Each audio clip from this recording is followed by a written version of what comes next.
digital transformation actually offers significant opportunities to countries who want to increase inclusion, who want to foster inclusive economic growth. And that's primarily through two pathways. The first is increasing value in agriculture. And the second is bringing the informal economy closer to the formal economy. So it's digital platforms, things like mobile money or ride-hailing apps, reduce the cost of exchange in the informal economy and so increase productivity. Now, clearly there are some challenges. Digital policies tend to be the sole preserve of ICT ministries.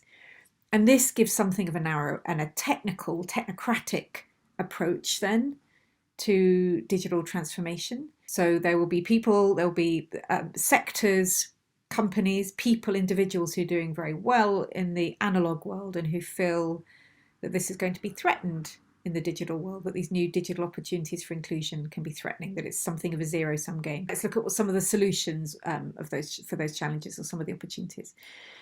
So the first, where we've thought about policymaking itself not being inclusive. So in the work the partnership we've had with governments in Mongolia and Indonesia and Bangladesh, we've deliberately included a multi-stakeholder dialogue process where we've proactively, and our domestic partners have proactively reached out to representatives of marginalised communities and made sure that they're included in the dialogue process. We solved the challenge of digital transformation policies or digital policies being kept within an ICT ministry. So again, in those three countries where we've had this partnership, we've had a process that's been convened by either a presidency or the Prime Minister's office, or in the case of Mongolia, the Cabinet Office. So a kind of coordinating part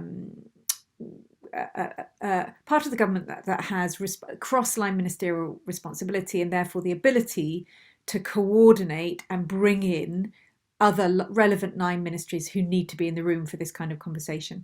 It also means that there's a range of line ministries who feel some kind of ownership of policies that come out of some kind of this kind of process, and means they're more likely to be invested in their implementation.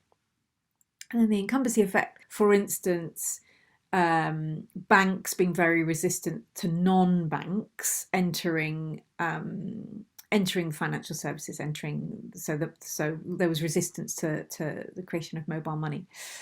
I mean, one way to deal with this is to try and not present the evidence that this isn't always a zero-sum game, that actually growing the user base will be to the benefit of incumbent industries and companies just as much as it is to the new entrants, if handled right.